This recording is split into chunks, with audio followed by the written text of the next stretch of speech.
Salut les amis, salut tout le monde et bienvenue encore une fois de plus sur votre chaîne d'information préférée, Info en Afrique. Pour vous qui êtes nouveau sur notre chaîne, n'oubliez surtout pas de vous abonner maintenant, ensuite de cliquer sur la cloche de notification pour ne pas rater nos prochaines informations. C'est parti.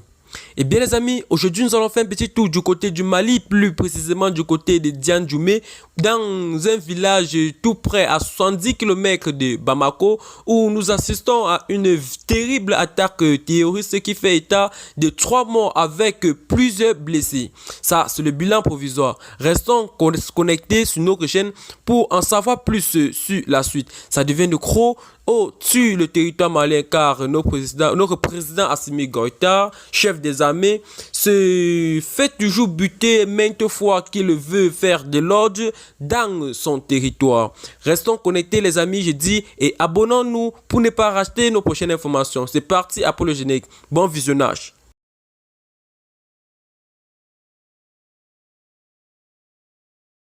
Une attaque terroriste a fait au moins 3 morts dans le marché de Diandjoumé, près de la ville malienne de Nioro, ce samedi 16 juillet 2022.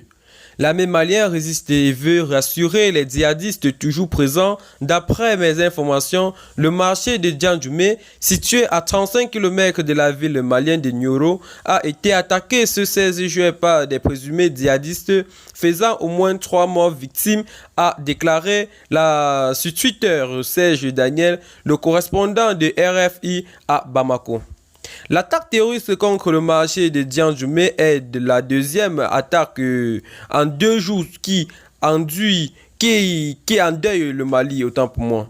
L'attaque a eu lieu la nuit de jeudi à vendredi à quelques 70 km de Bamako. Au poste de contrôle des Antiguila, sur la route menant à Ségou, dans le centre du pays, selon le ministère.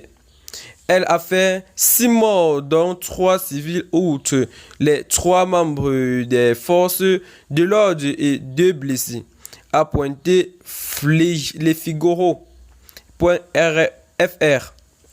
dans une de ses parutions ce samedi 16 juin 2022. La transition militaire du colonel Assimi Goïta au pouvoir après son premier putsch il y a près de 2 ans contre le défunt président élu Ibrahim Aboubakar Keïta Ibeka fait face à une résurgence des attaques terroristes malgré la présence des mercenaires russes du groupe Wagner. Et bien les amis, c'est dans ce pas que nous allons nous séparer pour qu'il y ait une petite partie d'informations. Si vous avez aimé la vidéo, n'oubliez surtout pas de vous abonner maintenant, la partager vos amis si ce n'est pas encore fait, de cliquer sur la cloche de notification pour ne pas rater nos prochaines informations. Bye bye.